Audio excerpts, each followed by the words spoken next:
ladies and gentlemen. On behalf of TechTarget, I'm Jack Hare, Vice President of Sales in EMEA, but I'd like to thank you all for joining this webinar this morning. This is actually the third webinar we've conducted this year. Earlier this year, we did a really good session around the post-pandemic effects and how that affected not only the technology media landscape, but also the IT buying landscape. We actually followed that up with a channel session, talking about how digital marketing can impact the channel and how they need to migrate from events through to a digital strategy. And now the third session is today. So first of all, thank you so much for attending.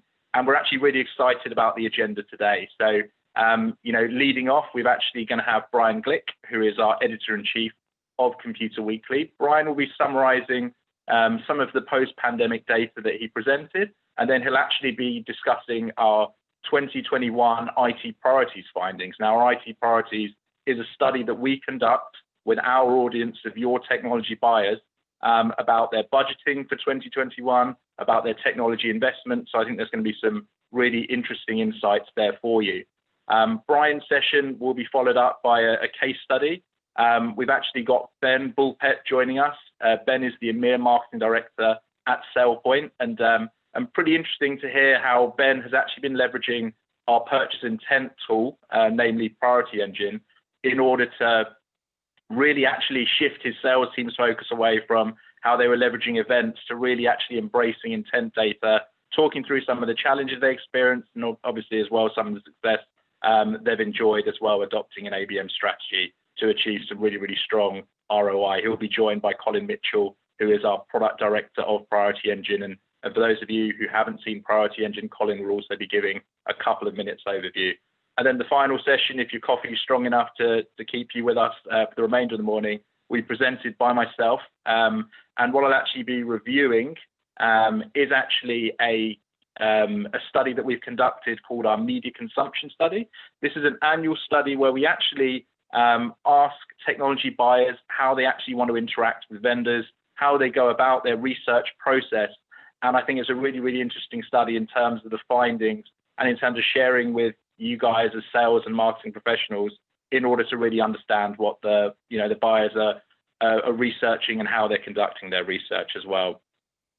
There will be Q&As after each session, and at the end of the session as well, we'll be having a further Q&A as well, so there'll be plenty of time for your questions as well. And Bryan, you flick to the next slide. But like most of these discussions, we want to keep this engaging. We don't want to talk at you guys for a couple of hours. So as you see, I'm sure you guys are all Zoom experts by now. But within the chat functionality, and I'm pleased to see people already asking questions, within the chat box, the little speech bubble, you can actually post your questions. Byron Seifert will be moderating these and asking them to the relevant panelists as well. So feel free to ask as many questions as you can, and we'll do our best to get through them. And you'll also actually, throughout the presentation, see some polling questions popping up on your screen. These are anonymous, so don't worry that we're not collating them any other way than just to simply understand your feedback to some key questions in the presentations. So feel free to interact and feel free to review. As Byron mentioned in the chat as well, all of the recordings, the slides, and presentations will actually be shared with you guys post event as well. And the final note I wanted to share with you as well is, if you guys have got team meetings or monthly catch-ups following on from the last two presentations, we've actually been happy to have, even Bryan coming and speaking to marketing teams or sales teams and sharing more specific insights for your particular organizations. There's no cost to these sessions, and we're happy to offer them out as well. So, please get in contact with myself or your TechTarget account manager or customer success manager, and we'll happily set those up for you. But without further ado, I'd like to welcome Bryan Glick to discuss the IT Priority Study for 2021. Thank you, Jack, and morning, everybody. Welcome to my living room. Nice to see you all. Nice to see you all joining us here. Welcome again to any of you who came along to the talk we did earlier in the year as well. 5-6 months ago, when we talked to you before, I came on and talked to you about what had changed. We were in the midst of a huge amount of uncertainty back in May, June time. But what I talked to you about then was having a look at what our audience was telling us about how their priorities had changed in that first intense few months after the pandemic started. What I'm going to talk to you about now is moving that on 6 months, having a look at some of the lessons we've been able to learn over the last 6 months about how IT buying priorities have changed, and in particular, having a look at what that means for IT buyers going into 2021. Just in case there's somebody out there who aren't familiar with us, Jack introduced me as the editor-in-chief of Computer Weekly. I'm also TechTarget's vice president for international editorial, so I'm responsible for all of our editorial operations outside of the US.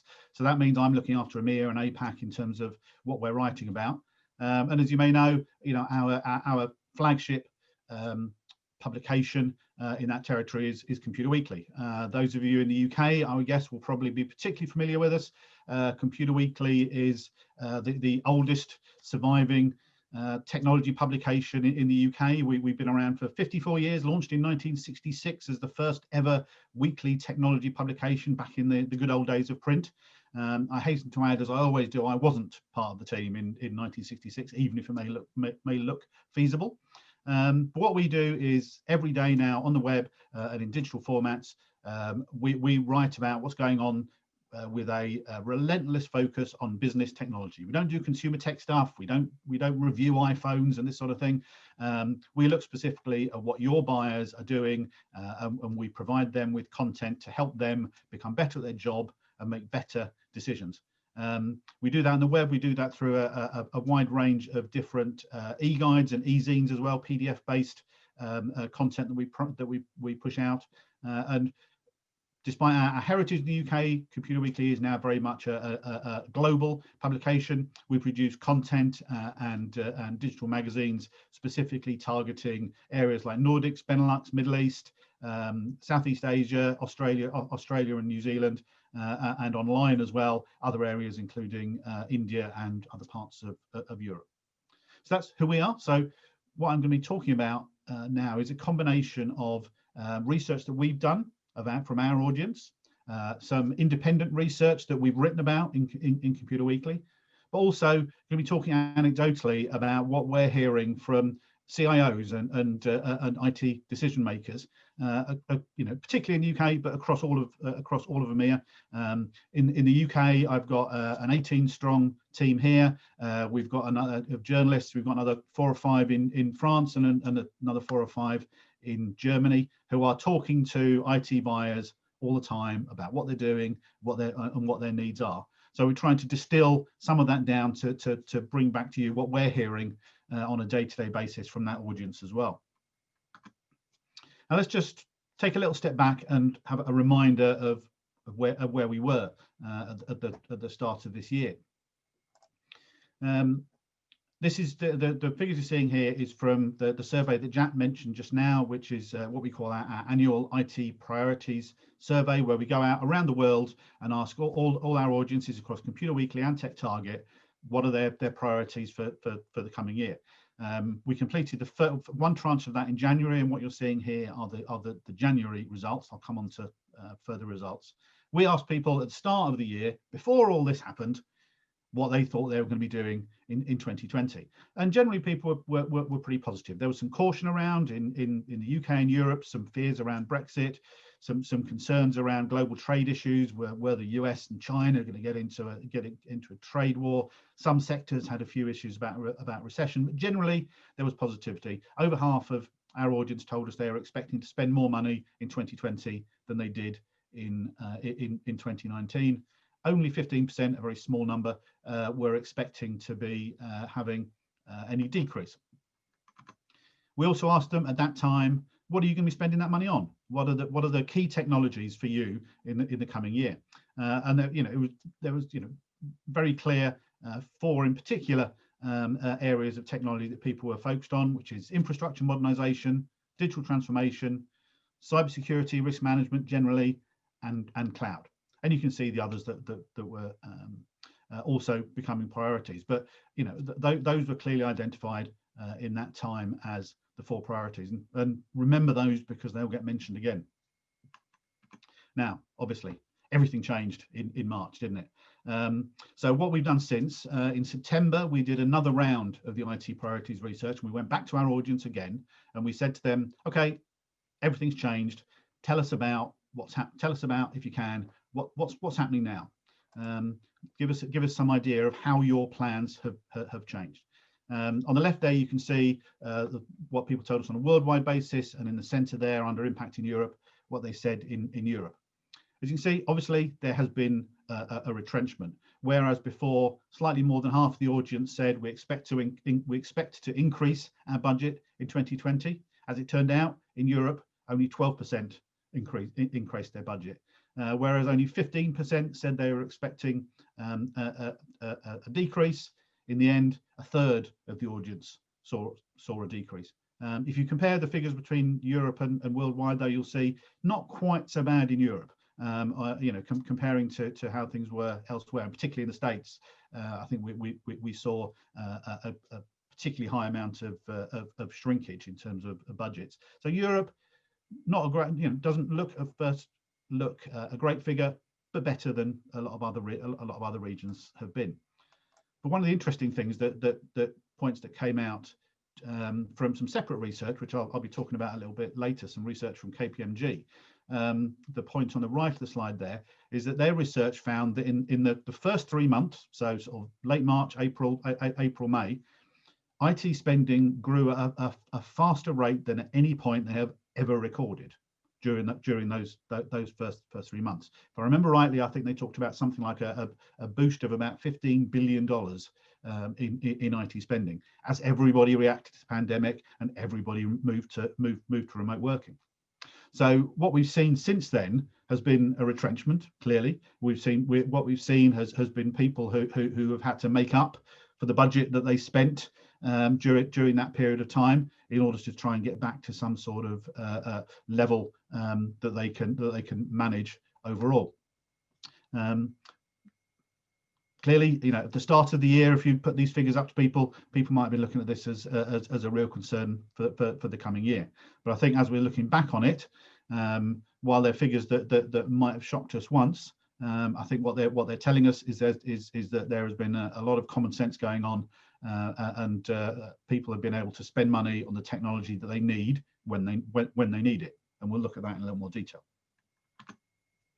Now we asked people what impact has the pandemic had on your priorities. How have your priorities for what you're going to spend, technologies you're going to be spending money on, changed? What's become, and from that we can define, compared to the start of the year, what's become harder to justify, what's become easier to justify. Now, there will be no surprise to anybody watching that the technology that's become easier to justify is anything to do with remote working. Clearly, by a long chalk shot to the top. If you go back and look at the detail in January, areas like remote working, unified comms, productivity tools were very, very low priorities. These were not areas people were expecting to spend a lot of money on. Obviously, that flipped completely on its head. Nonetheless, if you look below that, you'll see infrastructure modernization, security and risk management, cloud, digital transformation. So those 4 key priorities from the start of the year have not gone away. While people have prioritized remote working, inevitably, the 4 core areas that people were looking to spend on the start of 2020 are still among their priorities. Yes, they're slightly below remote working now, but they're still very much priorities. Clearly, there have been some areas where people have found it much harder to justify investment and have put investments off. The biggest one, sadly, you might say, in some respects, is staff spending. Inevitably, there's been a lot of furlough going on, probably some redundancies in a lot of areas as well among IT departments in areas like retail that have been harder hit. But also hit has been capital expenditure, servers, big data center hardware has become much harder to justify. Also, interestingly, the use of third parties, managed services, consultants, and so forth. People have been keeping their money in house rather than spending it externally with consultancy type advice. But what's interesting is there's also areas that span both sides of this divide that probably deserve a little bit further analysis when you're looking at what the priorities of your prospects and customers are. And there's an example on here. You can see new application development, which came in as 11% of the audience said it's easier to justify new application development, but 15% of the audience said it's harder. So there are some areas where it's very much dependent on the sort of organization that people are working as part of. Delve down into that in a little more detail and tell us what these figures from the IT Priorities survey tell us. Now, at the start of the year, the way we conduct this survey is we give people a pretty comprehensive list of technologies and say which of these are you going to be investing in this year. At the start of this year, when we did this in January, the average across all those technologies in terms of people who are intended to implement those was 22%. So on average, one in five of the audience were likely to be implementing any particular technology. In September, that's changed slightly. It came down slightly. So there was a slightly lower predilection towards investing in technology on average.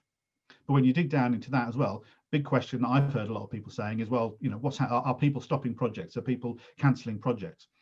We've actually found that in terms of the total number of projects, the drop in those projects is actually pretty low. Only about 4% fewer buying projects underway than there were at the start of the year. But what has changed is that what people are buying is slightly different. So the same number of projects, but the target of those projects has changed. Now, when you look at, what are the projects that have changed? What are the projects that haven't changed? The column in the middle there shows you the topics that steady. The likelihood of people investing in things like CRM, digital experience management, backups of service, you can read the list there, is about the same now as it was at the start of the year. But there are some technologies inevitably that have been impacted where it's now less likely that people are investing in them than they were at the start of the year. One of those in particular has been around ERP software. Again, that's not really surprising. If you're looking to do an upgrade or an implementation of ERP software, something like that affects the whole business. It's going to be a heavy workload. And at a time when you're just trying to retrench and get through every day, the last thing you probably want to be doing is to be doing a huge change of the core business management systems that you're running your business on. So probably no surprise there to see that ERP has been one of the areas that's been most hit. Now, how does that relate to us and our readers? What I did last time and have done again this time is do some analysis of what topics our readers on Computer Weekly across the world are reading about, and how has that changed since the start of the year. When I last did this for the webinar that we gave earlier in the year, you can see in the blue box on the right what the top 5 fasted risers were. So for the 2 months after lockdown compared to the 2 months before lockdown, mobile apps and software, identity access management, you can read the list there, saw the highest and fastest increase in interest. Now, moving on, comparing what people were reading about in October with what they were reading about in April, it's quite a lot of change compared to what that is. Again, probably no surprise to see that as the year has gone on, we've got nearly 5 times as many people reading about collaboration and productivity software. After that initial burst of let's get everyone on Zoom, let's get everyone on Teams, whatever it was, since then, organizations have continued looking at that. And I think what that's telling us is that people are looking more strategically at how this sort of software is being used. No great surprise as well. Remember those 4 priorities, cloud. When we talked in May and June, every survey that I saw from Gartner, from others, was saying one of the immediate impacts of the pandemic was it had accelerated the move to public cloud. And that has absolutely continued. Now 6 months on, cloud computing, 4 times as many people reading about cloud computing software as used to. Knock-on effect of that, a lot more people reading about cloud security as well. And when you dig down and you look into how readers' habits and interests have changed in that period of time, what you very much see is that some of the old favorites are back. The old favourites that were slightly put on the back burner earlier this year are still there, and I'll say them again. It's cloud, it's infrastructure modernization, it's security, it's digital technologies that support digital transformation. But there are some new priorities as well, like collaboration software and so forth. One interesting little point that I'll just mention on this one: when I looked at the figures back in May and June, I also looked then at what topics had decreased the most, as in, what topics were people reading about before lockdown that they suddenly weren't reading about after lockdown. And one of the ones that was the biggest decline was regulatory compliance and standards requirements. Now here it is, compared to April, the fourth biggest increase. Again, I think that gives us another example of showing that while everybody just got their heads down, focused on immediate priorities back then, now they're coming back and thinking more about what they're doing, thinking about some of the key business priorities like regulatory compliance, especially if you're in areas like financial services and this sort of thing. Evidence that the old priorities are returning. Now, what does that mean for us in Computer Weekly in terms of how that influences what we write about? And I thought it might just be interesting to give you some insights here. As many of you may be aware, Computer Weekly was a print publication for 45 years. We haven't done print publication now for a long time. 2011, I think, was when we stopped doing print. We still do put Computer Weekly out as a weekly digital magazine, PDF based. We email it to around 200,000 or so people around the world every week for them to be able to read. Now, as part of that, we have a regular weekly feature that we call Buyer's Guides. This is like a multi-part type feature. So we pick a series of key priorities every year, and we do over a period of 3 weeks in 3 successive Computer Weekly e-zines. We do an in-depth look at that particular topic, and then after we've done that weekly in-depth look, we package those 3 weeks worth of articles up into a standalone e-guide, which is on our website, available for our audience to download. And also, I know Jack would definitely want me to say this, also available for sponsorship and for use within your marketing campaigns as well.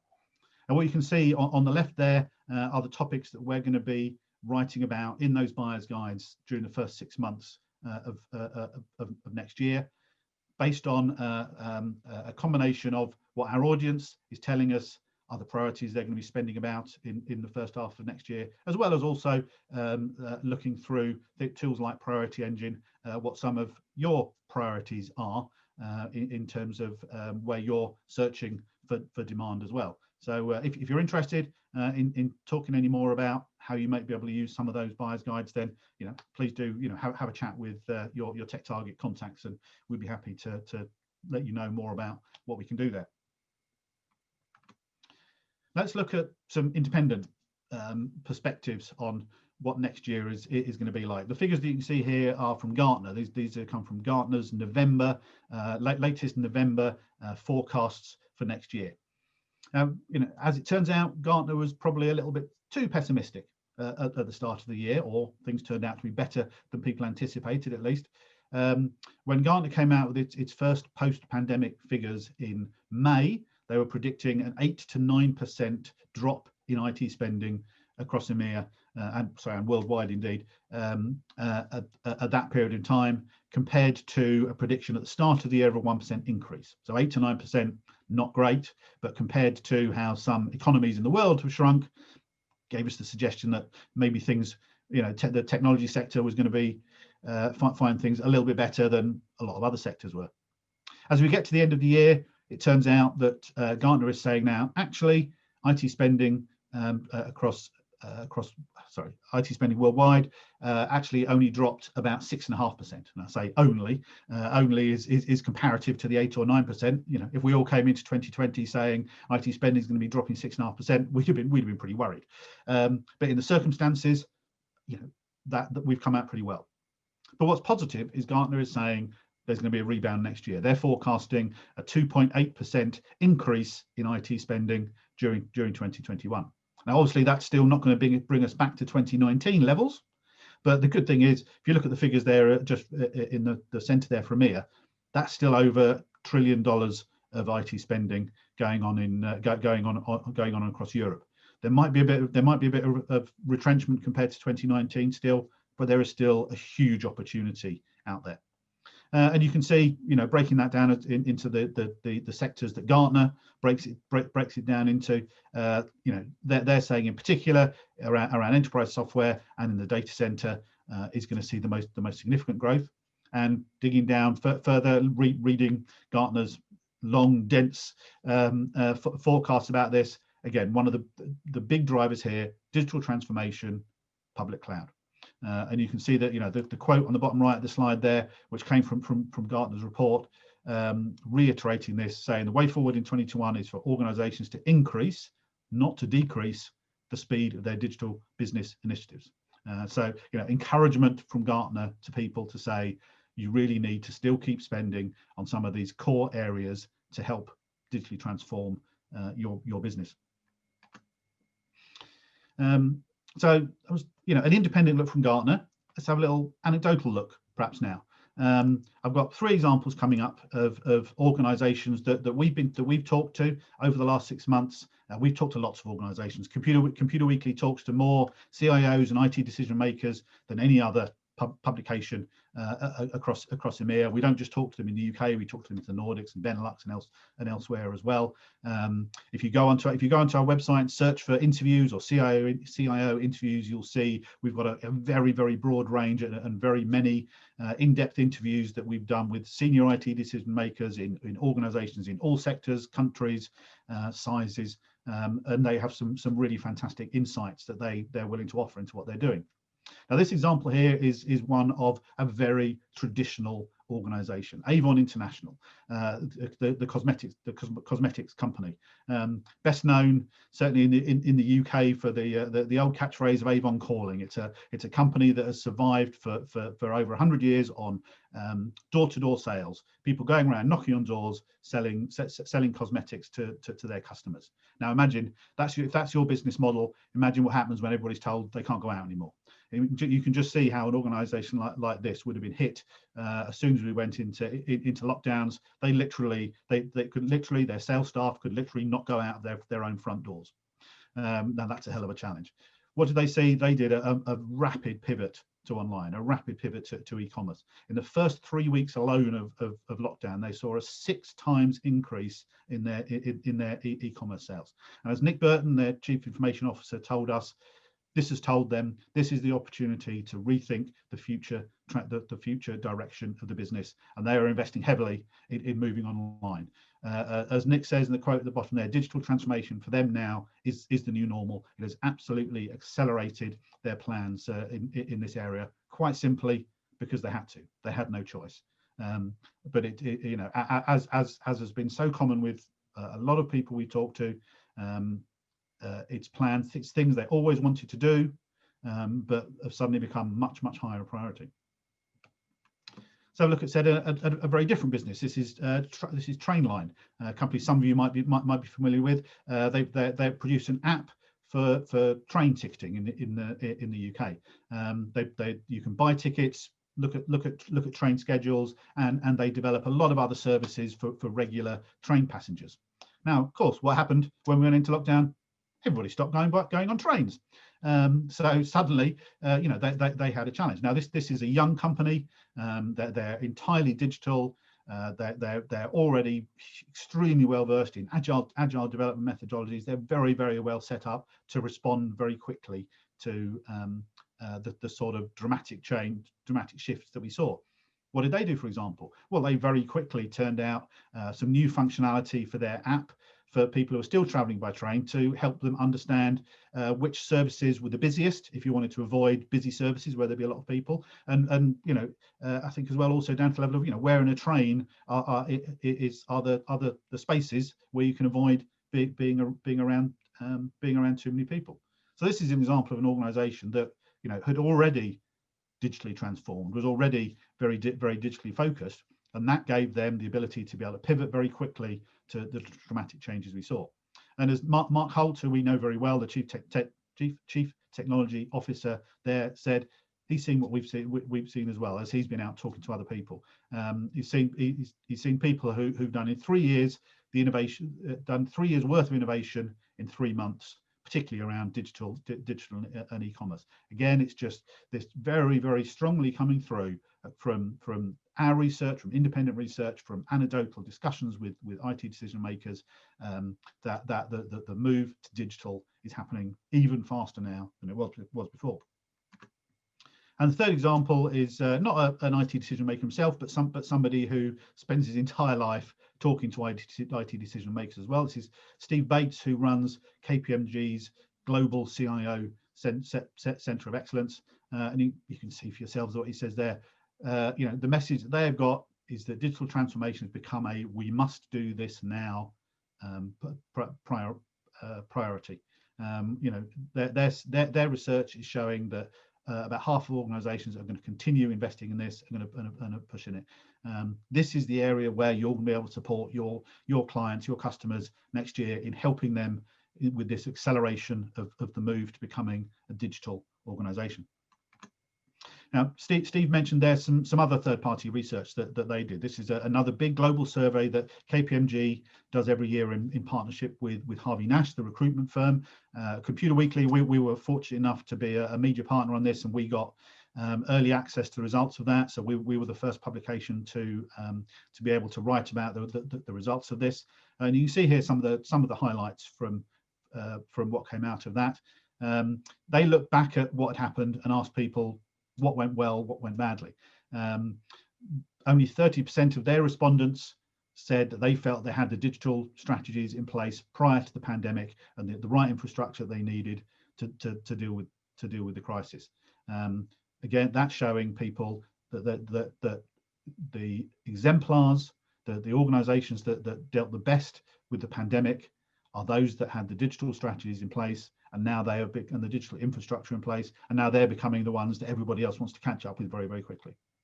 They asked among those organisations that were successful in the early parts of the pandemic, what was common about them, what characteristics could you pull out about them, and they found that the commonest technologies across all of them there were organisations that were using distributed public cloud, they were using software as a service platforms, and they were using automation. So again, you can see these are going to be the priorities that other organisations are going to be looking to invest in. And then they dug down again to look at what people are going to be doing next year. And what was interesting, they found a slight split according to size of organisations. So they actually found there was a higher likelihood for small and medium organisations to be increasing their IT spending in 2021 compared to larger organisations. As you can see, the definition there of small and medium versus larger is a cutoff at $250 million a year annual revenue. So 40% of small and medium organisations, 30%, so about a third more. And that's it. That's interesting, particularly, I guess, for a lot of you who target small and medium organisations, or in particular for any of you who've got channel operations that you use to target those. There's a big opportunity there for smaller and medium-sized organisations who have realised that they really need to speed up and accelerate the digitisation of their businesses to make sure that they're more resilient for whatever might be next to come over throughout 2021. So to summarise all of that, I think I'm just about on time. The key message that's coming out, and what's so interesting about this, to me at least, as somebody who steps back and tries to take a sort of helicopter view of what's going on in the market, what's so interesting is, our research, the reader activity on our website, independent research, and all the conversations that we're having with IT buyers are all saying exactly the same thing. They're saying that the core technologies that were important at the start of 2020 are still going to be important in 2021. And those core technologies are around infrastructure modernization, security, public cloud, digital transformation. But what they're also telling us consistently is those initiatives have become even more important. They are being accelerated. They're being pushed forward because people realize that this is the way to get the resilience and agility into their organization to allow them to be able to cope with whatever may happen with the pandemic coming up over the next year. Now, remote working, of course, is going to remain a priority, and most people we talk to are talking about a future of some form of hybrid working with a much greater proportion of their organisations where they can working remotely, but with some able to move back into offices when they can, but a very different hybrid arrangement than what we were used to before the pandemic. So, I think what's coming out of this is that the messaging to IT buyers needs to very much focus on those core projects, because that's still a priority for them. The business driver to it is all about resilience and agility. There's an important difference here between business resilience and business continuity. Resilience is about making sure the organization is hardened enough to be able to quickly respond to and get through the sort of challenges we've seen this year, but not so hardened that it's not agile enough to be able to make quick decisions and respond quickly. And the phrase at the bottom there is one that Gartner used extensively in its forecasts for 2021, that the IT buyers are going to be looking for projects that deliver time to value in Gartner's terminology. In other words, they're looking for things to deliver quickly. They're looking for things to deliver value to their business quickly. And perhaps the core thing there is to focus for those businesses on what value means. It doesn't necessarily mean return on investment. It means time to value. So particularly in areas like cloud and digital transformation, where that's potentially going to be offering the value of somebody like Avon International to be able to shift their business from a face-to-face model to a digital model. So in summary, some very, very strong, very, very clear messages coming out about what people are going to be doing in 2021. And even after the shocks of this year, still an enormous opportunity for all of you out there to be able to plug into those and help IT buyers with the many challenges that they're going to be having next year. So that was it from me. If anybody does have any immediate questions, hopefully you've been put them into the chat. If there are any, Byron or Jat or whoever, jump in and ask me now. If not, I'm around for all the rest of the time here and happy to take questions later on as well. Hi, Brian. We have just a couple questions that have come up that we can ask now. We have a couple minutes. So one question actually came that, the increase that you showed in the 434% in increase in cloud computing page use is huge, actually. But, what ranks as the most popular subjects? Like, is that something that went from the example is like 100 page use to like 400 page use, and that's a 400% increase? Or, I think that cloud computing ranks really high normally as far as, our topics on Computer Weekly. Yeah, no, absolutely. No, you're absolutely right to ask that sort of question. Yeah, it's very much not the case that it went from 1 page view a month to 4. Cloud computing software is regularly in our top 10 most read topics each month. Across Computer Weekly on our taxonomy, we've got, I think it's about 140 different technology topics within our taxonomy, and I'm checking on those every month to see what's most popular. Cloud computing software is always right up there, definitely top 20, more often than not the top 10. So this is something that was already very popular and very important beforehand that has just massively increased in popularity since then. To compare that, I'll be fair and say, that same slide talked about collaboration and productivity software as seeing the biggest increase. Before the pandemic, I wouldn't have said that. That was probably in our top, I don't know, 30 or 40 topics. It was coming from a lower base to get to that increase. But with cloud computing software, certainly that was coming from a high base to a higher base. So another question related to the Gartner study. Devices in your slide suggest from Gartner a 15.1% drop in 2020. All we're hearing is that the key vendors, HP, Lenovo, Apple, Dell, have had a great year. This does not seem to be what the slide is implying necessarily. I think a lot of what's happened is during that first 3 months again, I mentioned some of the other research that said we saw a period of a couple of months that saw the fastest increase in IT spending as everybody went home and organizations tried to boost them. And absolutely during that period of time, I think there was a lot of purchasing of obviously home devices, laptops, screens, etc., and so forth. Even at that time, though, in May, I remember the Gartner forecast then was saying devices is going to be one of the areas that's getting hit most. And I think what it turns out is that a lot of this has been, again, an acceleration. So people that were, upgrade cycles to get for laptops and remote working equipment got pulled forward. So a lot of that doing well was spending that got pulled forward into that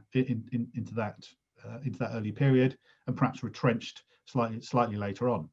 I think what we've also seen is, for the big players, the HPEs and the Dells and so forth, when you need something quickly, you go to the big guys, because they're the ones most likely to have something sitting in their warehouses ready to go for you. So those device providers with the biggest stocks, with the most well-developed channel, with the best reseller networks, were able to respond very quickly. But perhaps some of the smaller players maybe not quite so much. So I think there's been a balancing out going on there. I think across the course of the year, with a burst of not good activity, and then perhaps a bit of a retrenchment after that. Just a couple more. So one user is asking, how has the expansion of remote access infrastructures for organizations impacted cybersecurity plans and decisions? For example, has incident response or management become more productive? Yeah, there was some research, again, about 2 or 3 months after the pandemic started, that showed that the pandemic was the biggest, caused the biggest ever increase in security threats to organizations. Cyber criminals, cyber attackers used the pandemic, used the fact that so many people were working from home, were outside the corporate, outside perhaps the corporate firewall, they saw that as a huge opportunity to target organizations and individuals. Yet we haven't actually seen, apart from some sporadic examples, a massive increase in major data breaches. There have been problems, of course. Ransomware in particular has been the big one. But organized, we showed that cybersecurity has remained one of the big priorities. It's also been one of the areas where we've seen the biggest increase in interest on the website. So I think organizations went into their remote working with their eyes open. They knew it was going to be a risk. They knew they'd have to spend more money on it. But generally speaking, across the board, it looks like they've done pretty well. You remember that I said back in May, identity and access management was one of the highest risers. It's not so much one of the highest rises now. So I think that gives you an idea that there have been specific technologies like IAM and others within cybersecurity that organizations, as they've moved quickly to remote working, have turned to those in order to try and make sure they've still been able to protect their home working users. I think that answers it, does it?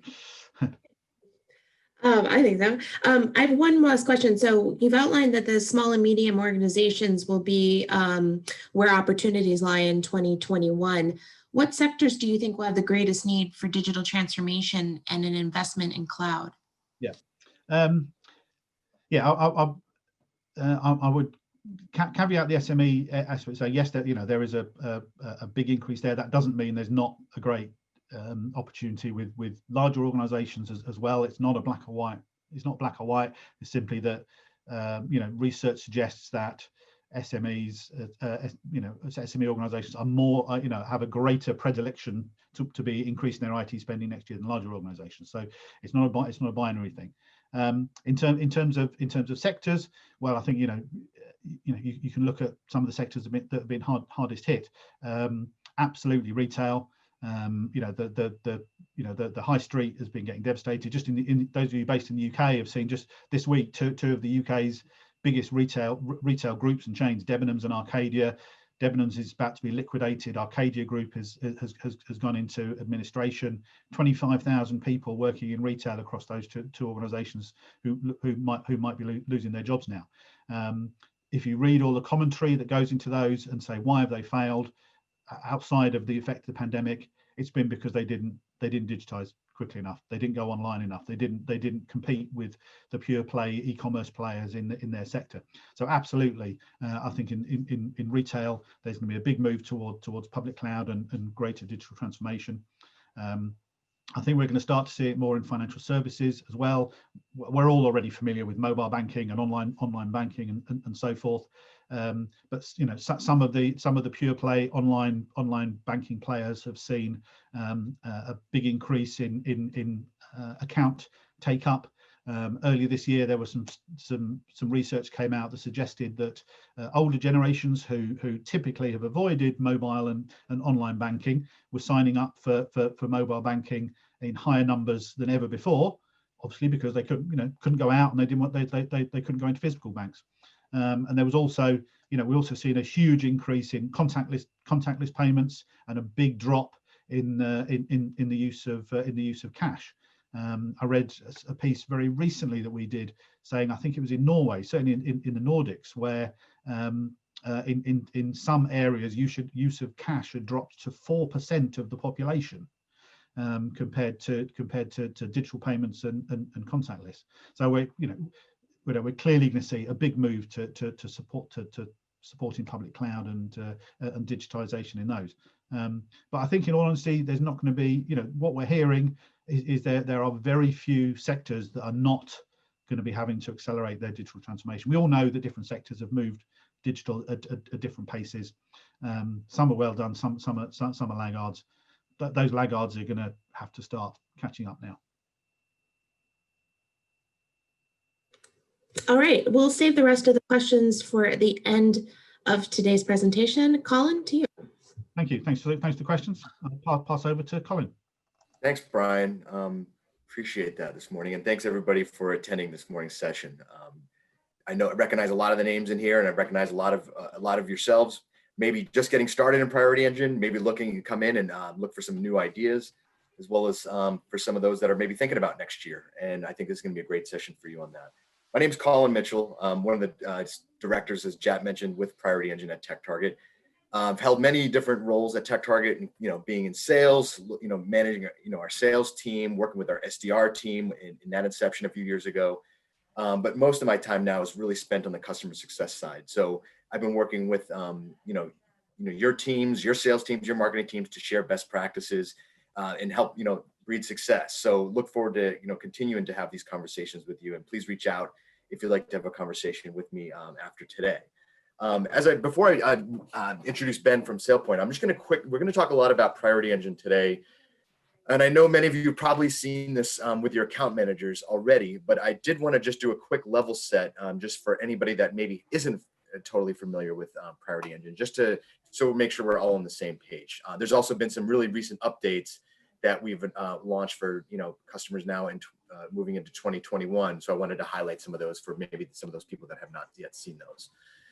So sharing my screen, I just wanted to go back to another article, and I know Rupert mentioned people under 40 that might not be familiar about Avon calling. I know Brian mentioned that they've been going through a lot of digital transformation, and like with big projects, and like moving to the cloud, that's going to bring on new projects and new things to be concerned about. So I know this is another part of their digital transformation process that Alex Croxton wrote about a few months back, around how they've been also, Avon also been facing some new cybersecurity threats and had an incident specifically when they were left exposed around a Microsoft Azure server. So I wanted to highlight this article, and not only to continue on this discussion that around Brian was mentioning about digital transformation and some of the trends, but I wanted to highlight this because this is, those that are familiar with TechTarget, our business is very much to work with yourselves, get your brand, get your content in front of the people that are reading this sort of content.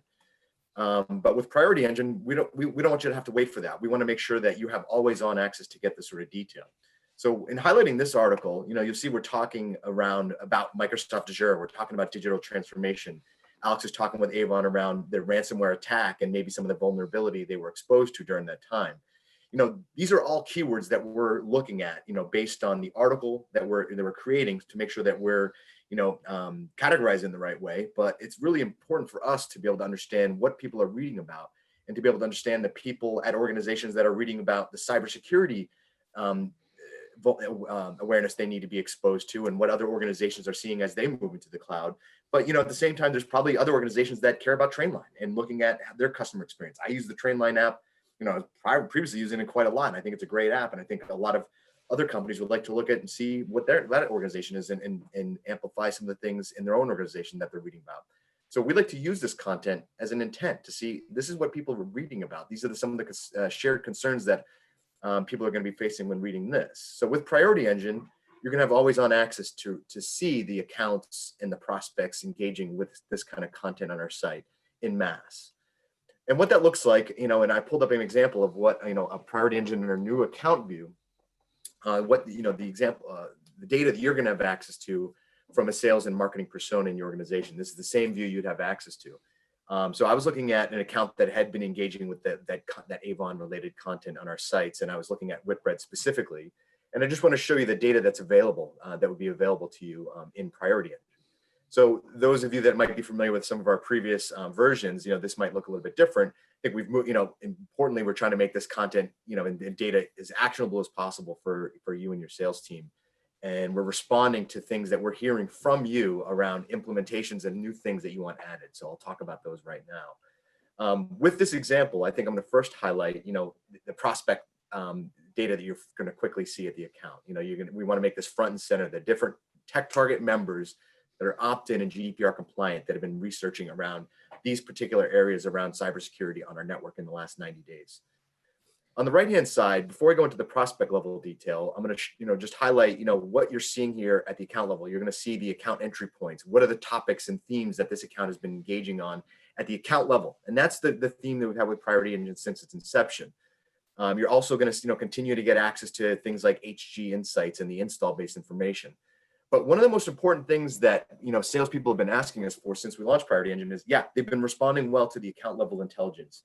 And being able to identify the users that are part of that security research team and some of the things that they care about as a team. However, the thing that salespeople most wanted is to know what the individuals specifically care about, because they're reaching out to prospects. They're not only just reaching out to accounts, and they want to know what are the key things that they can relate to at the prospect level. So now with Priority Engine, you're not also going to, not only going to get the account level intelligence collectively at an account, but you're also going to get this prospect level intelligence. So by clicking on the different prospects here in Priority Engine, you're going to see these entry points change on a prospect level. So you could see that Neil from Whitbread has been looking at content around ransomware, cyber attack, email security, malware, incident response, and maybe even engaging with some content from Trend Micro, who are doing content campaigns with us. And that will change as you go to the different prospects on this level, where you'll see some of the key entry points that we've carved out for this organization, as well as giving you some insight into some of the other topics that can be relevant for you when reaching out from a marketing or sales perspective.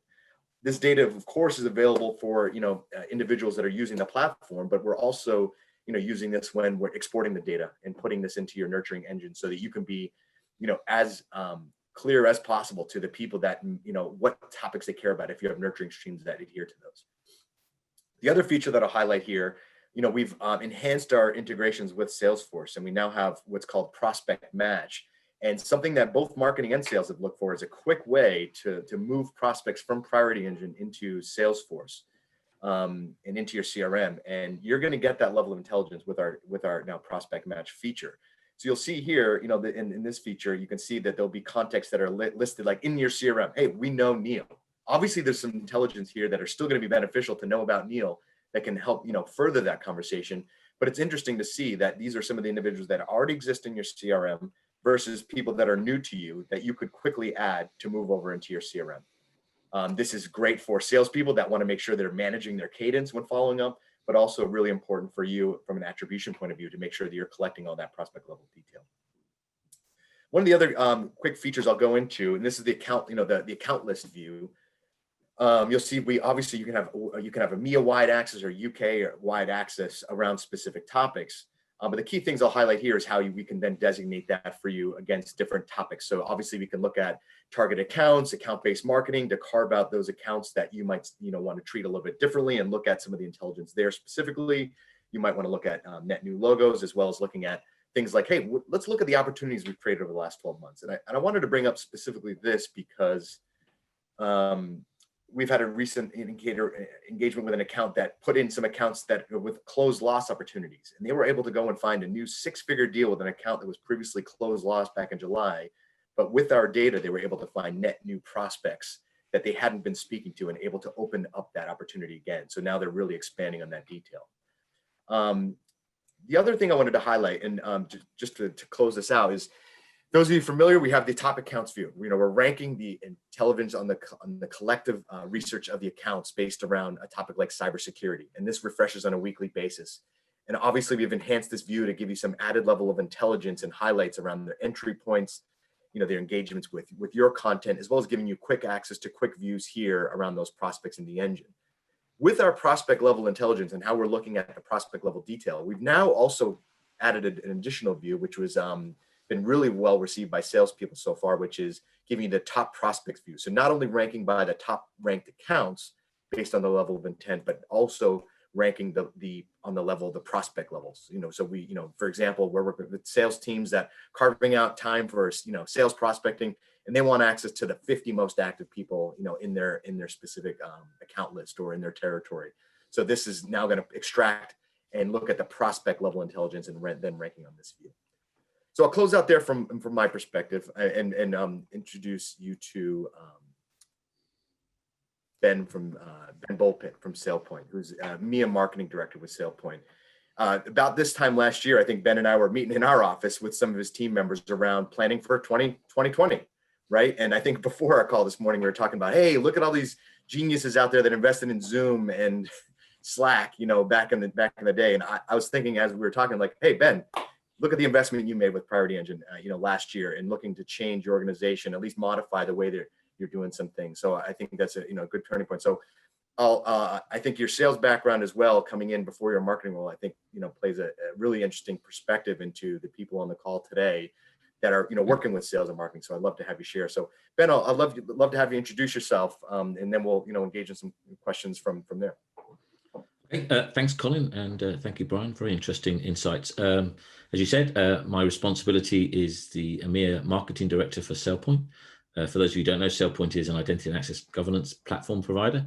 We've been around for about 12, 13 years. We're based in London from an EMEA perspective and headquartered in Austin, Texas. And as you say, Colin, I moved over into this role around September, October of last year. And at that time, we were dabbling with the lead generation service from TechTarget, and we sort of got into our conversations. And we obviously started our pilot around January, and obviously happy to share with you in our conversations, how that went, what we did, and the outcomes and where we are today. But pleasure to be here, and thank you for the invitation. Oh, thanks, Ben. Yeah, and I remember those conversations. I know that you were familiar with us, and your team was familiar with us, and doing some of the content syndication. And we're obviously eager to get you involved because of your, the focus that you and your colleagues had on, an account-based marketing approach for 2020. Yeah. So we were eager to, pushing you that. I know you were really with us from the beginning and just trying to help your organization understand some of the benefits. So, I know the early part was a pilot with us. So can you just maybe run through where, from a pilot perspective, as well as what you saw as the first interesting things about Priority Engine that you wanted to start engaging with, as well as, some of the things that you were looking for to prove in the pilot, if you maybe want to start from that perspective. So we have a Sixth Sense deployed, and that was our intent platform, and that was a decision made in the US, and that was obviously scoring levels of intent by IP address and activity that it was tracking out. What we recognize, though, is Sixth Sense at that time, it has improved substantially, was limited in its reach into EMEA, especially into France and Germany, key regions for us. And at the time, one of the marketing ladies who works for me, Carly, was obviously very much a TechTarget fan, and we were using the sort of the lead service. And she and I got together. She sort of took me through the Priority Engine, and what became very apparent from the review was that Priority Engine would give us the ability to do account-based marketing, and Juliet Riskella, who's our CMO, is very much at the forefront of pivoting to a digital marketing strategy. And one of the questions that we had was, while Sixth Sense is great from a account is intent, is doing something, the challenge that Sixth Sense has, it doesn't know who that person is. It just sort of says someone from that account. What I saw very quickly with TechTarget was actually we could take that data and correlate that with what, not only what account was in market, but who using the TechTarget Priority Engine platform we could start to engage with. And like all of us, we're trying to get to that buyer stage a lot earlier. 70% of the buyer journey from the analysis that we've done and Gartner and everyone else is done before they even talk to a vendor. So actually having that ability to influence, having that ability to expand and have a conversation with a client at an earlier stage was very important. But, half the time our salespeople were banking on, we'll go to this event and we'll find this person, or we'll do a bit of cold calling. Having looked at the Priority Engine capabilities, we were very much enthusiastic about embracing that as a way of getting our salespeople to say, look, these people are doing something. Perhaps rather than just cold calling, we can have a conversation with them that's more relevant and more appropriate. And obviously the impact from their engagement was that, surely we should be able to have a conversation that helps influence that person on their journey around cybersecurity. As Bryan said, it's a hot topic, but cybersecurity is such a broad term. What we wanted to do is obviously show that identity had a place in that conversation, and understanding what they were searching for, understanding what other vendors they were considering, understanding what key phrases were relevant was became very important. And then when you layer that all on with 6 Sense, you started to build up a far better picture of an account and who we should be engaging with. Yeah, and you mentioned some of the things of what sales were expecting in the year too. And I think one of the things that we were discussing, and I know you had quite a few maybe events that you had historically, that SailPoint had maybe been looking at historically across EMEA, as well as, looking at that investment versus looking at a digital investment in 2020. Obviously, we look like pretty smart now for making that change when, you would have had to make last minute changes at that point. But can you tell me a little bit about, why you were so looking at the digital platform rather than looking at some investment in events? As you said, Colin, I come in with this with 30 years of sales experience. I've worked for Oracle. I've been a key account director. I've managed very, very large enterprises. I've run sales teams. So I came into this role in September with no baggage around, we've got to go to these events. We've got to go and do this particular advertorial or editorial or what have you. So I came in with the sales background saying, is there a way of simplifying and is there a way of accelerating the business? And we fundamentally came down to really two questions that came down in January was, do I spend $100,000 on InfoSec, or do I spend $100,000 on TechTarget? And there was a big emotional conversation between a lot of people in SailPoint who were saying, no, InfoSec's got to be the one. It's the best InfoSec event.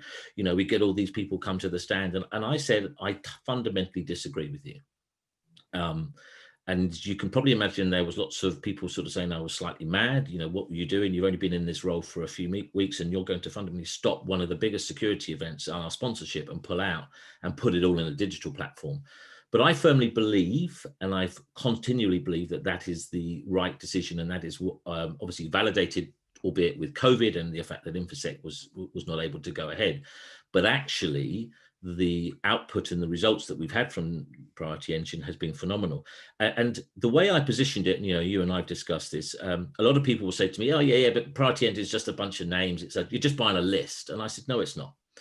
And I said, and I sat down with all our sales leaders and I said to them, if I could take you to an event that every week gave you GDPR compliant contacts, and every person that came to that event freely gave you their business card. You didn't ask for it, they freely gave it to you. And every person that came to that event freely told you what their topics of interest were, what vendors they were looking at, what their areas of interest were. They were also kind enough to tell you who else within their company was looking and what they were looking at. And without asking, they gave you their firmographic information of what their installed technologies were. And every week they updated you. Would you want me to sign up for that event? And as you can imagine, they said, yeah, of course you would. That's the best event that we could have. And I said, well, then you reframe your thinking of what TechTarget is, because that's what TechTarget is giving you. It is a digital way for customers to engage and understand about technology, like going to an event. But you now don't have to stand on a stand for 3 days and with footache and all the associated tire kickers that go along with that.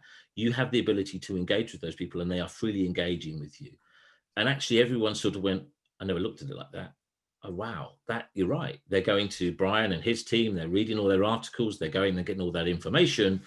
and actually we can engage with them in a digital way, in a far more effective and a far more medium by which most people now want to and are happy to engage with email and outreach and phone calls and what have you, and serve them content that's relevant. And suddenly they all woke up and they were like, yeah, okay, got it. And the engagement we've had is a lot better, and there has been a significant increase to the point now, we track everyone who goes on. We get a report, and we've seen a significant uptake. The other thing that's probably really important, some people will probably be thinking, when we did the comparison, and there was a comparison done, and this, Colin, with 6 Sense and TechTarget, and I was really concerned that was going to sort of be a potential fly in the ointment in the pilot. What we discovered was TechTarget gave us 20% more opportunities.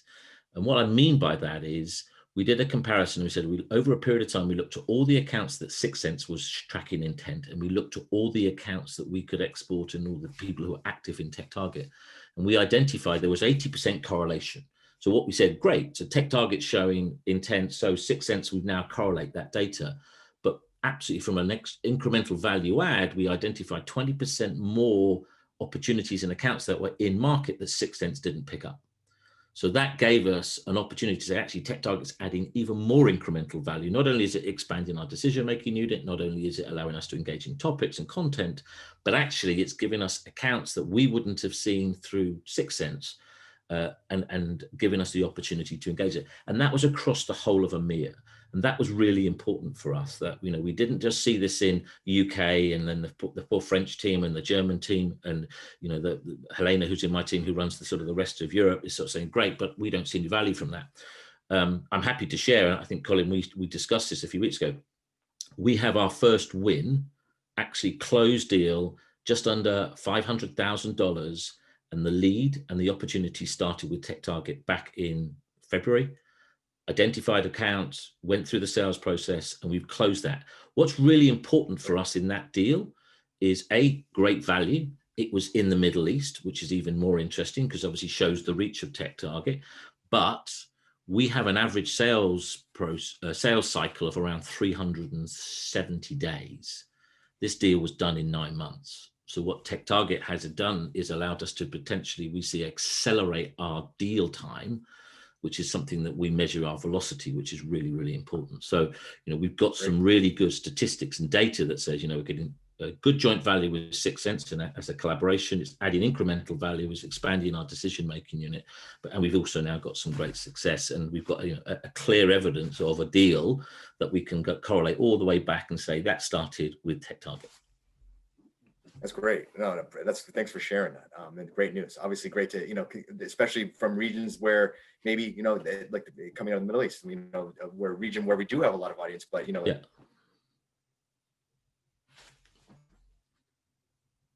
Ooh. Sorry, is that me? Nope, that's Colin. Okay, Colin's frozen. He's a little frozen. There you go. Sorry. There we go. Must be me. Sorry. Bragging about my new internet connection as well this morning. No, because you touched on a couple other things about the sales persona, and I know one of the things that I really liked working with the organization. We're obviously not just working with you. We have multiple team members. We engage with sales early. You were a big part of that. It wasn't just us coming in. I think you very much believe in that. That you mentioned that Gartner. 70% is not with you, or 80% is not when they're not with a supplier.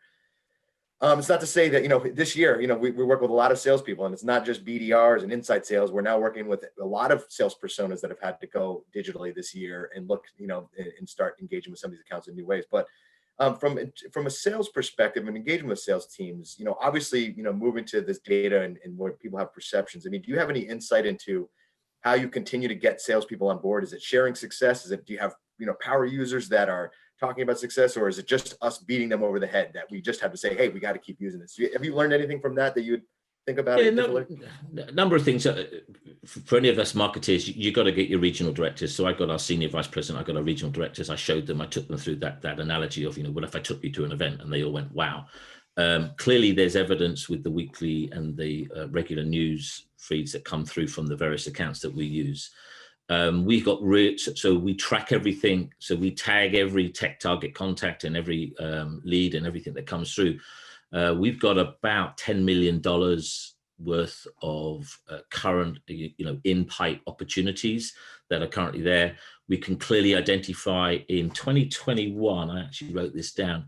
Yeah, in 2021, we have 159 opportunities that I can link straight back to TechTarget, where you've either impacted our opportunity by added to the decision-making unit, you were it initiated with TechTarget, and that's impacting around $48 million worth of revenue.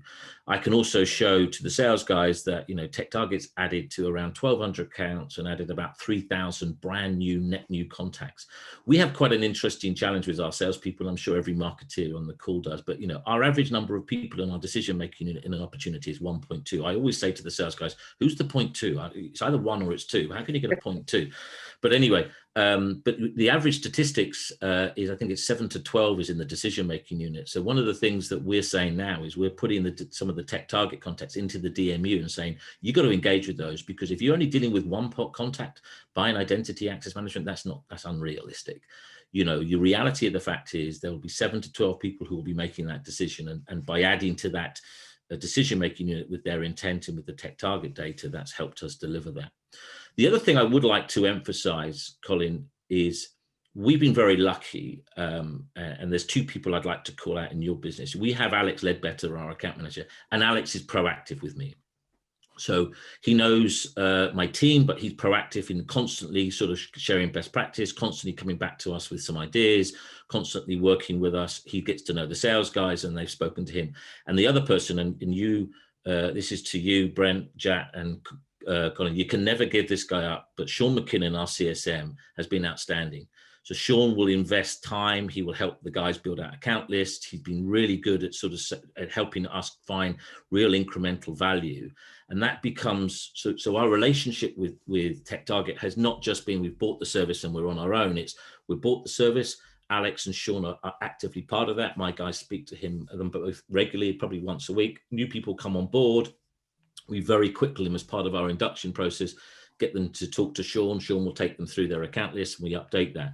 And that's been really important for us as our relationship. So, they have been, one of the things that we've seen that success. And when I do my review with Juliet and my boss, Laura, there's this constant, we're constantly getting more incremental value from that. And I suppose I sort of, give 2 stories for people that will help them give this context. We had one of our ISRs, there was a large financial institution in the UK was doing, there was a young intern doing some research on identity. And the ISR just said to me, oh, it's just an intern. It's this guy called Colin Mitchell. He's just an intern. I'm not going to bother wasting my time. And I said, well, why not? He's obviously downloaded our white paper. He's downloading stuff around identity. Call him. So the guy called him and he said, oh yeah, I'm doing a project for the company, blah, blah, blah. And the guy said, can I just ask you a question? Who are you doing the project for? And he said, I'm doing it for the CIO. He's looking at identity and access management and he hasn't got time. And he's just asked me to pull together a whole analysis of which vendors are there in the market. And suddenly the ISR woke up and went, hang on here, this is a scout. This isn't a guy who's going to make a decision. This is a scout who's influencing. And literally sort of very quickly, we went from, okay, hang on, he's just an intern to, let me send you some more information. Let me send you a buyer's guide. Let me send you some. And suddenly we were giving this scout a load of intelligence and intel that we got from the TechTarget engagement because we were able to identify who he was working for. So that's been very useful. And then the second story is we've been trying to get into a large retailer in South Africa, no joy. We've been blocked at all angles. Our ISR noticed that their head of information security was online. He was doing some research around network security, cybersecurity, digital transformation. She reached out. She didn't even mention the word identity. She just said, we're SailPoint, we're a cybersecurity. We have a lot of technology capabilities around areas that you're looking at. Would welcome an opportunity of engaging with you. And she got a response to her email. It was customized. It was very personalized. It was very relevant to what they were looking for. And suddenly, this guy wrote back and saying, yeah, actually, I am interested. What is it you do? You mentioned these areas of interest. He said, well, we've done identity. This is how it fits into a cybersecurity strategy. Here's examples of customers in your region that you might want to talk to. And from that, we now have a $400,000 opportunity with a guy, again, by engaging in that, that as you showed in the demo, relevant insight entry points that were relevant to them, that engaged them in that response, and that allowed them to sort of progress that opportunity further. So we've had some really good success there. Oh, that's great stories and great successes. This is not by accident. This isn't just because we turned it on and said, go use it. I know our teams, you, Sean, Carly, the teams have worked together to, say, this is how we got to be reaching out to people. These are the sort of personas you're going to be talking to. I know we've had that discussion many times with, even in your own organization, with people doing research on behalf of others. But those are the people that if you help them, it's going to continue to pay off. But I think the approach that you mentioned there has been taken, and those individuals that do that, and I see success. And I think you have some great stories to talk about that. And you also mentioned just like, and I don't want to, getting the regional directors involved. They might not be in there, but they see the data. Getting them, to understand what their team might be spending some time on, to make sure they're spending time on, because I think time is valuable, and we need to make sure that it gets the investment of time from individuals and the stakeholders to believe in it. So you have a great story now to continue to build on. Yeah, we're overlaying that now. I don't know, but we subscribe to a service called Pipeline IQ, which produces very detailed account-based reports. And now we're even layering that into the TechTarget content and saying, okay, so not only have you got intent data from 6 Sense, we now know that, but actually the Pipeline IQ reports are helping the sales guys actually build out a really strong proposition into some of our larger strategic accounts. And it's all part of that.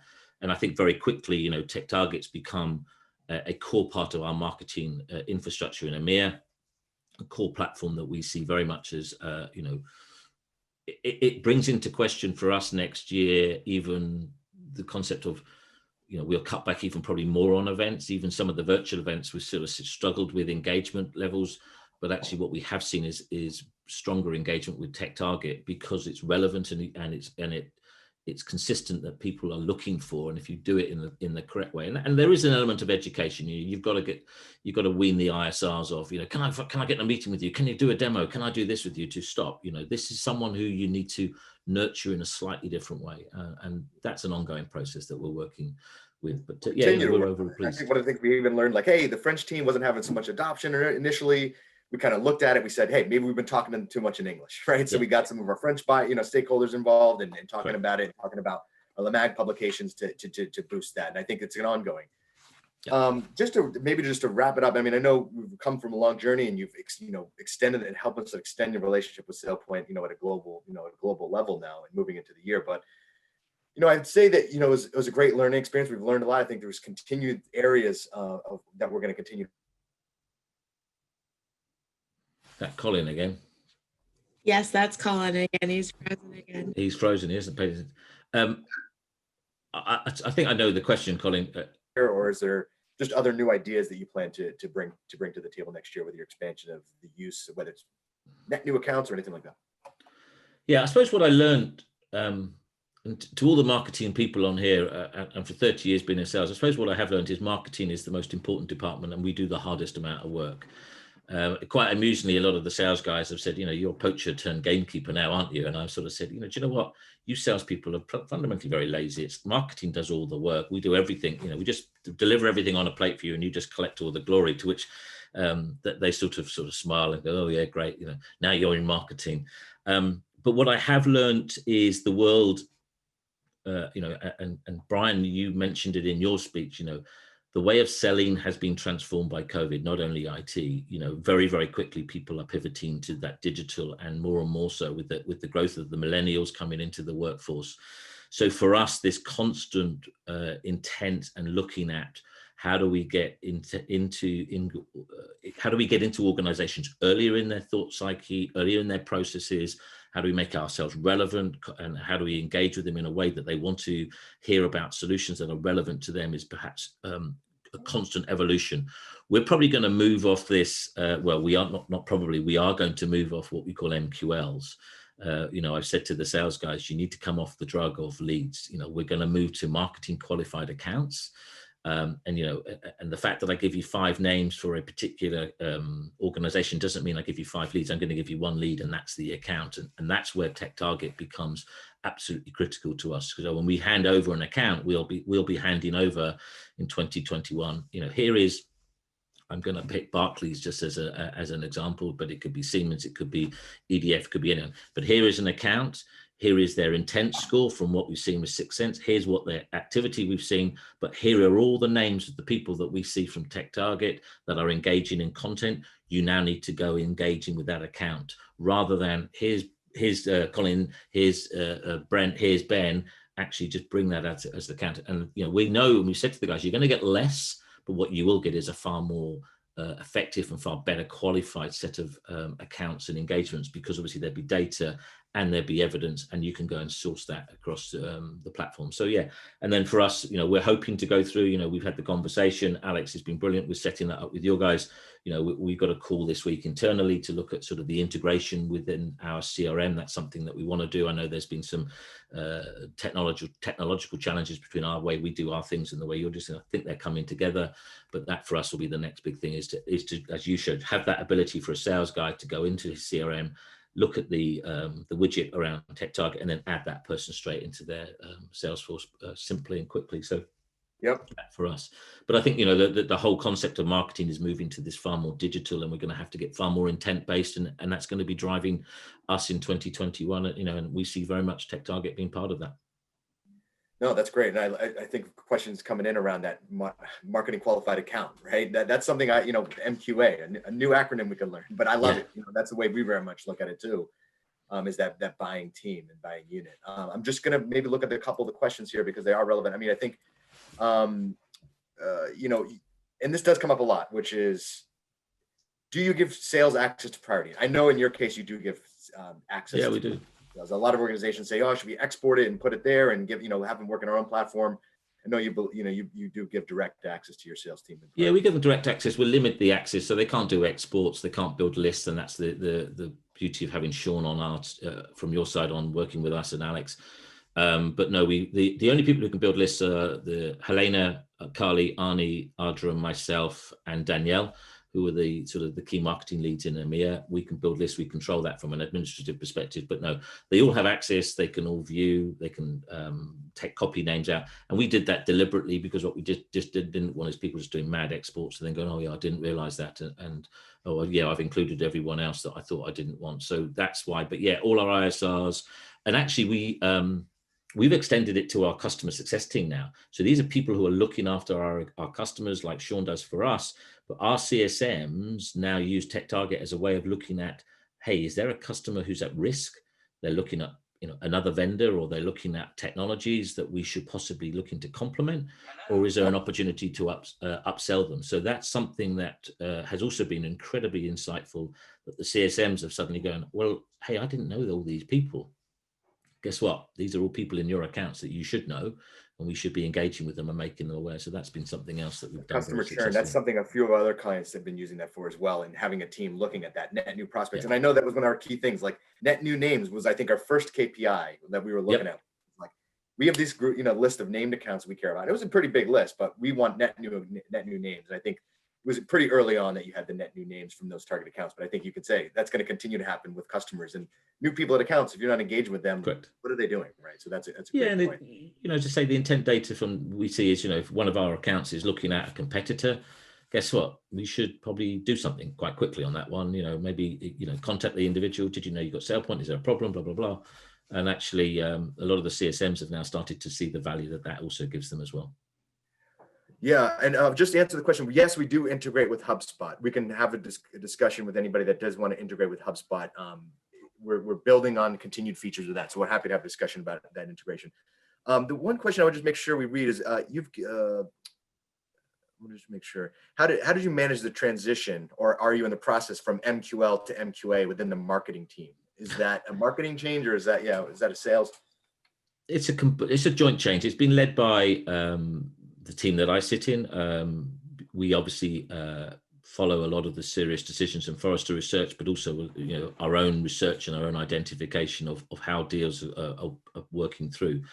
But very much it's a combination of working with the sales team. So, but at the moment for us, we will transition to an MQA program in 2021.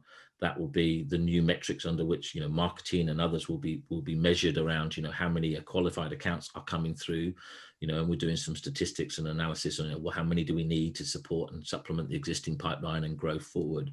But very much it's going to be in conjunction with our first team that we've engaged with is the ISRs, or internal sales, because they typically are our first customer, and then they're working with the sales guys, and we have a series of workshops to go through that and give them the evidence as to why that's important and what that value means to them and what they're going to get from that.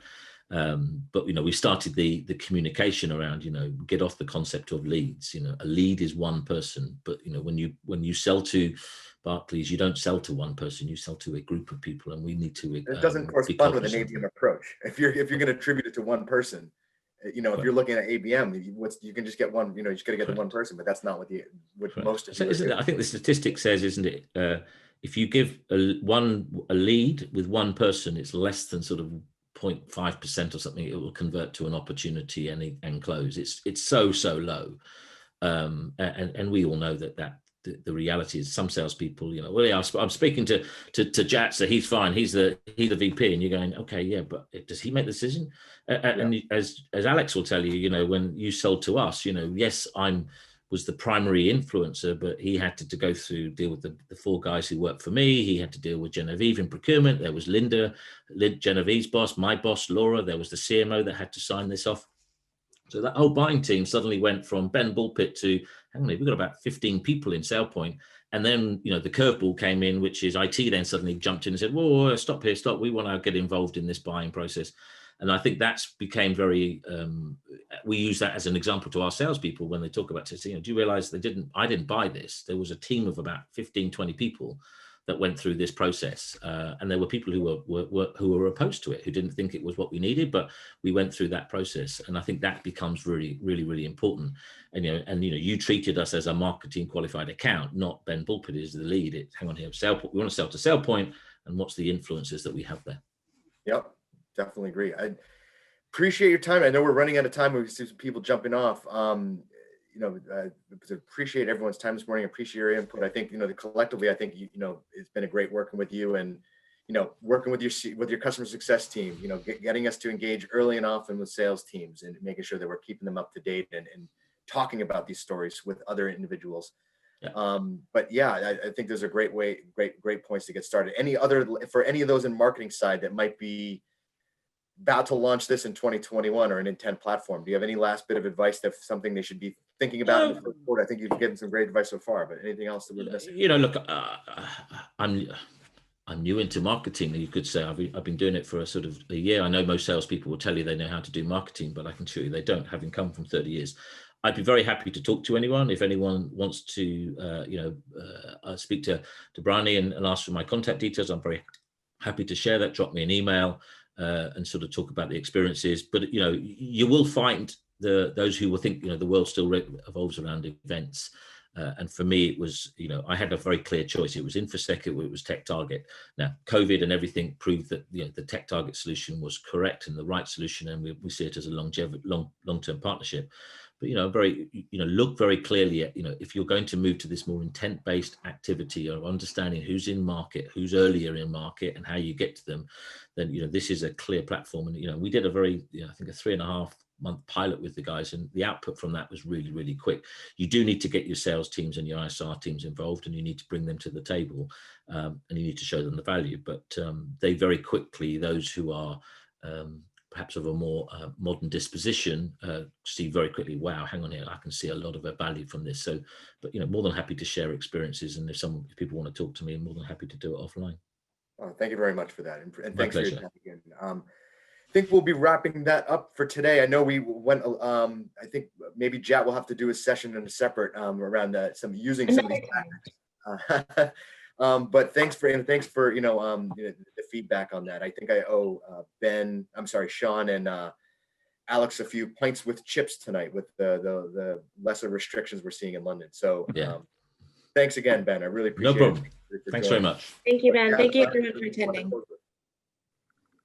Yeah, thank you everyone for attending. We really appreciate that. And as Ben mentioned and Bryan mentioned, if you need any further information, please let us know, and we will be sharing recordings from today's session as well as decks. And if you do want any follow-up sessions, we're happy to talk about something more customized, no charge for that as well. So thank you guys for joining today, and wish you farewell.